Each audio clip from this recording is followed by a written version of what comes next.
வணக்கம் நண்பர்களே, hi friends.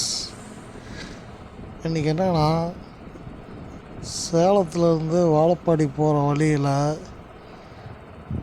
Main ரோட்டில் ஒரு மரத்தை பார்த்தாங்க. அந்த மரம் பார்த்திங்கன்னா ரொம்ப டிஃப்ரெண்ட்டாக இருக்குது. இலை எல்லாமே பார்த்திங்கன்னா திராட்சை மாதிரி, மஞ்சள் கலரில் திராட்சை மாதிரி ஒவ்வொரு இலையும் அப்படியே மின்னுது. அந்த மரத்துக்கு பேர் தங்க மரம்னு நினைக்கிறேன். மரம் அப்படியே சும்மா செம்ம ஜொலிப்பாக இருக்குது.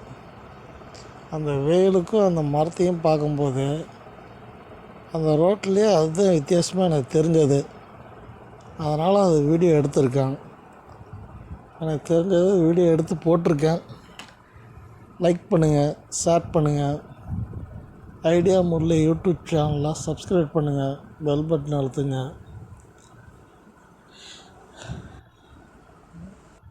ஒரு மரம் தங்கம் மாதிரி மின்னுதுன்னு சொல்கிறது நான் பார்த்ததுலேயே கொஞ்சம் டிஃப்ரெண்ட்டான மரம். அதுதான், அதனால தான் இது வீடியோவை எடுத்து போட்டிருக்கேன்.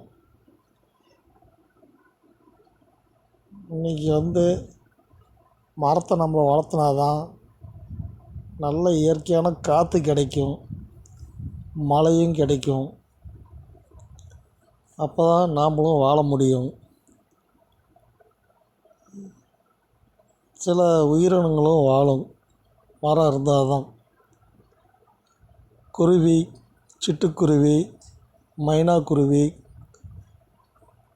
காக்கா, கழுகு, மரங்கொத்தி பறவை, கிளி, எல்லா பறவைங்களும் மரத்தில் தான் அமர்ந்து அதுக்கு வேண்டிய தீனியை சாப்பிட்டுட்டு அது வாழுது.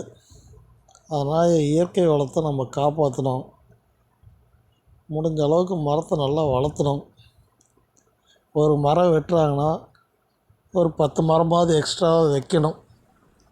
இது ஒரு ரூல்ஸாக கொண்டு நம்ம கேரளா மாதிரியே நம்ம தமிழ்நாட்டிலையும் மரத்தை அதிகமாக வளர்த்தணும்.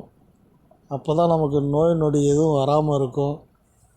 பழைய காலத்து மாதிரியே 100 வயசு வரைக்கும் ஆரோக்கியமாக இருக்கலாம். எந்த மாத்திரையும் ஊசியும் போட்டுக்காமல் இயற்கை காற்றோடு நம்ம இருக்கலாம். இதுதான் நான் சொல்லணும்னு நினச்சேன் பாஸ். மரத்தை வளர்த்துறோம். அதே மாதிரி பறவைங்களுக்கும் இந்த வெயில் காலத்தில் தண்ணி வைக்கணும். தண்ணியே சூடு ஆகிடுது. எல்லாருமே வெயிலே தண்ணியை வச்சிடுறாங்க. அதுவும் கொஞ்சம் நிழலில் இருக்கிற மாதிரி பார்த்து தண்ணி வச்சிங்கன்னா அது சூடு இல்லாமல் கூலிங்காக இருக்கிற தண்ணியை அது குடிக்கும். எல்லாருமே தண்ணி வைக்கணும்னு சொல்லிட்டு எல்லாம் மொட்டை மாடியில் வச்சிடுறாங்க. ஆனால் அங்கேயும் கொஞ்சம் நிழல் வர்ற மாதிரி பார்த்து வச்சோன்னா தண்ணி கொஞ்சம் சூடு ஏறாமல் இருக்கும். அது குடிக்கும்போது அதுக்கு கரெக்டாக இருக்கும். ஏன்னா நம்மளாலேயே முடியலை. இன்றைக்கி காலையில் நான் பைப்பு திறக்கும்போது தண்ணி திறந்து பார்க்கும்போது தண்ணி கொதிக்குது, ரொம்ப கொதிக்குது. தண்ணி கையில் வச்சோன்னா கையே சுட்டுச்சு, அந்தளவு சூடாக இருக்குது. அதனால் தண்ணி ரொம்ப முக்கியம். தண்ணியும் பாதுகாப்பாக வச்சுக்கணும். ரொம்ப சேமித்து வைக்கணும் தண்ணியை. இந்த தண்ணியை பாதுகாக்கணும்.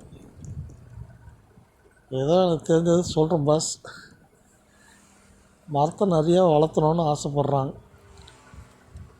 அதுக்கோசரம் இந்த வீடியோ எடுத்து போட்டிருக்கேன். பிடிச்சிருந்தால் லைக் பண்ணுங்கள், ஷேர் பண்ணுங்கள், யூடியூப் சப்ஸ்கிரைப் பண்ணுங்கள், பெல் பட்டனை அழுத்துங்க. Thanks pass.